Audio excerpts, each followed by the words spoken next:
من يعتذر؟ هذا نداء للعرب. قولوا لنا من يعتذر؟ مهرجون أضرموا النار لهيبا في الحطب أم فتية قد ضربوا وقيل هم من قد ضرب؟ قولوا لنا من يعتذر؟ حمزة أم أبو لهب؟ من الذي سيعتذر؟ من نفخوا النار جهارا في الرماد وضربوا أبناءنا وشتموا نساءنا وحولوا أعلامنا إلى سجاد. من غدروا من مكروا لا تقفوا على الحياد. قولوا لنا من يعتذر؟ كافور أم ابن زياد؟ هم وصفوا أبناءنا بالهمج الغوغاء، هم أعلنون لقطاء، هم أحرقوا راياتنا ودنسوا في وضح النهار ذكرى الشهداء. شاشاتهم تحولت لحية تضخ فينا سمها، شاشاتهم تحولت جرائدا صفراء يسكنها المعلق الرخيص والمهرج الدنيء والراقصة الشمطاء. شاشاتهم كافأت الكلاب عن نباحها وكافأت عن لونها الحرباء.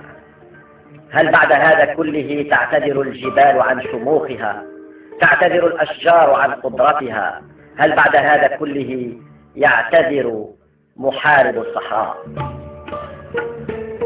مصر التي نحبها أصابها الجنون، محفوظ مات قبلها وأغمض الجفون، ومات شاهين الذي نحبه والعندليب لم يعد يطربنا، وكوكب الشرق نسينا من تكون. أبناء عبد الناصر المغوار هل تبدلوا وانتسبوا من بعد ما مات إلى شارون؟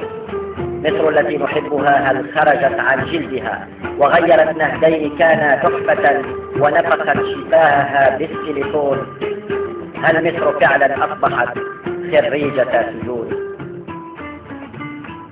هم الكبار وحدهم، هم الكبار، هم الذين ضربوا ثم بكوا، هم الذين أخرجوا في شارع المطار مسرحية واختبأوا خلف الستار. اقتحموا الخرطوم في مهمة مدججين كلهم بالناي والربابة والطبل والمزمار. مهرج السلطان قد جاءوا به وراقصات القصر جئنا جملة، وشهريار كان حاضرا يوزع الأدوار. جاءوا إلى الخرطوم كي يبايعوا خليفة وخططوا لموعد البيعة بعد الانتصار، لكنهم قد هزموا فانكشفت عوراتهم واندثرت في لحظة أحلام شهريار. إن كان من معتذر عن الشموخ والإباء، عن وطن روته وديانا دماء الشهداء، فلتعتذر عن حزنها أحياء كربلاء، وليعتذر عقبة عن حروبه، ولتعتذر عن دمعها الخنساء، وليعتذر أيضا صلاح الدين عن صموده، وليعتذر من أرسلوا للموت في سيناء.